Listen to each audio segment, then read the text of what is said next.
Today is October 12th. Welcome to Big Book Daily. My name is Rob. I am an alcoholic. It is a thrill, honor, and joy to be here with you today as we journey through the Big Book of Alcoholics Anonymous in the 12 Steps and 12 Traditions. Today we are going to begin Chapter 7, Working with Others. We'll be reading page 89. We will continue our journey through Step 12 of the 12 and 12 by reading page 114. And of course, we'll read today's 24 Hours a Day and Daily Reflection. Well, good morning, everyone. Another day that we've been given, another set of 24 hours. Oh man, it just feels good to be alive today. That puts a smile on my face at about 4 in the morning. So let's go ahead and get to the good stuff. Out of the big book, yesterday we finished up chapter 6 into action, and today we are beginning with chapter 7, Working with Others. So this is entirely devoted to step 12. Page 89. Chapter 7, Working with Others. Practical experience shows that nothing will so much ensure immunity from drinking as intensive work with other alcoholics. It works when other activities fail. This is our 12th suggestion. Carry this message to other alcoholics. You can help when no one else can. You can secure their confidence when others fail. Remember that they are very ill. Life will take on a new meaning. To watch people recover, to see them help others, to watch loneliness vanish, to see a fellowship grow up about you, to have a host of friends. This is an experience that you must not miss. We know you will not want to miss this. Frequent contact with newcomers and with each other is the bright spot of our lives. Perhaps you are not acquainted with any drinkers who want to recover. You can easily find some by asking a few doctors, ministers, priests, or hospitals. They will be only too glad to assist you. Don't start out as an evangelist or reformer. Unfortunately, a lot of prejudice exists. You'll be handicapped if you arouse it. Ministers and doctors are competent, and you can learn much from them if you wish. But it happens that because of your own drinking experience, you can uniquely be useful to other alcoholics. So cooperate, never criticize. To be helpful is our only aim.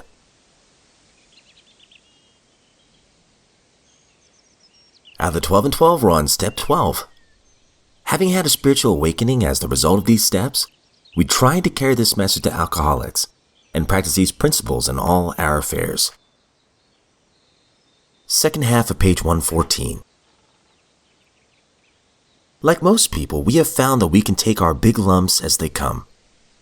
But also, like others, we often discover a greater challenge in the lesser and more continuous problems of life. Our answer is in still more spiritual development. Only by this means can we improve our chances for really happy and useful living. And as we grow spiritually, we find that our old attitudes toward our instincts need to undergo drastic revisions. Our desires for emotional security and wealth, for personal prestige and power, for romance and for family satisfactions, all these have to be tempered and redirected. We have learned that the satisfaction of instincts cannot be the sole end and aim of our lives. If we place instincts first, we have got the cart before the horse. We shall be pulled backward into disillusionment. But when we are willing to place spiritual growth first, then and only then do we have a real chance.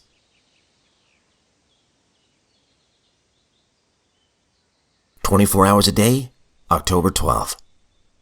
AA Thought for the Day. Am I still on a free ride in AA? Am I all get and no give? Do I go to meetings and always sit in the back row and let the others do all the work? Do I think it's enough just because I'm sober and can rest on my laurels? If so, I haven't gone very far in the program, nor am I getting nearly enough of what it has to offer. I will be a weak member until I get in there and help carry the load. I must eventually get off the bench and get into the game. I'm not just a spectator. I'm supposed to be one of the team. Do I go in there and carry the ball? Meditation for the day. Try to be thankful for whatever vision you have. Try to perform, in the little things, faithful service to God and others. Do your small part every day in the spirit of service to God. Be a doer of God's word, not a hearer only. In your daily life, try to keep faith with God. Every day brings a new opportunity to be of some use. Even when you are tempted to rest or let things go or evade the issue, make it a habit to meet the issue squarely as a challenge and not to hold back. Prayer for the day. I pray that I may perform each task faithfully. I pray that I may meet each issue of life squarely and not hold back.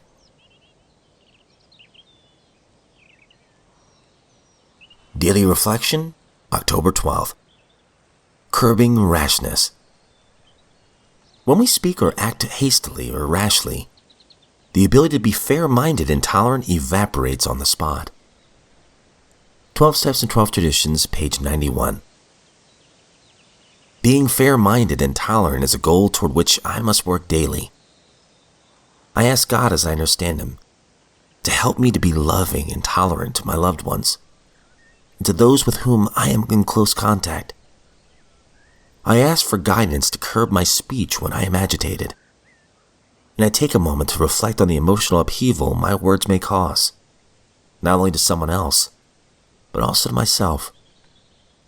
Prayer, meditation, and inventories are the key to sound thinking and positive action for me.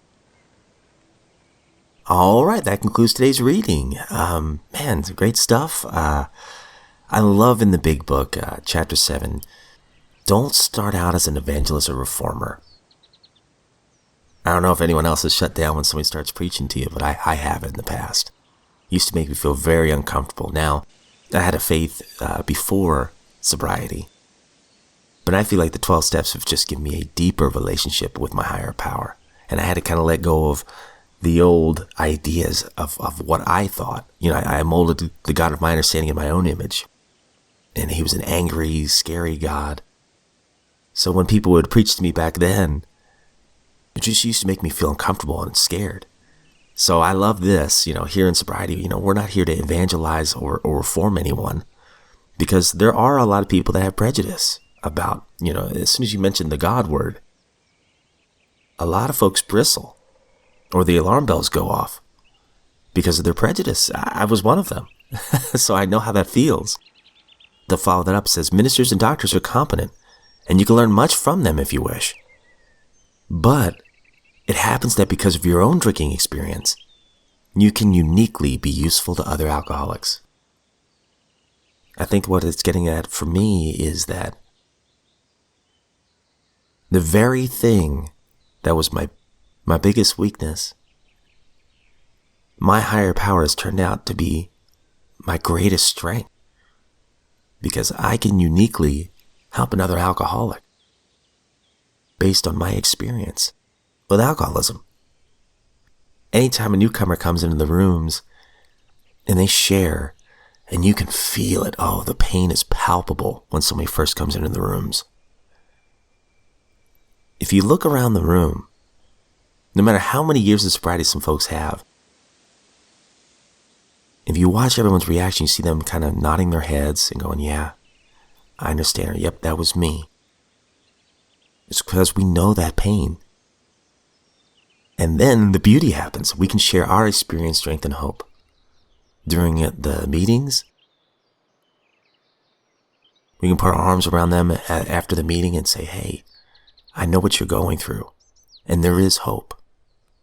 Follow up with these newcomers, and we can uniquely help these people that are crying for help in their own way. That's a superpower that we have. It's a beautiful thing. And then a little bit above that, to watch people recover, to see them help others, and to watch loneliness vanish, to see a fellowship grow up about you, to have a host of friends, This is an experience you must not miss, and I completely agree.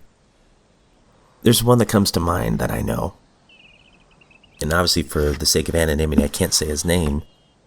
But when he first came in the rooms, he was struggling. And he was homeless. And he just kept coming back. And you could see over time the light start to re-enter his eyes.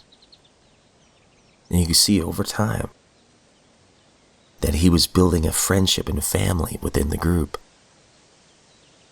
And you could see over time as he did the steps with his sponsor that there was a peace starting to form within him.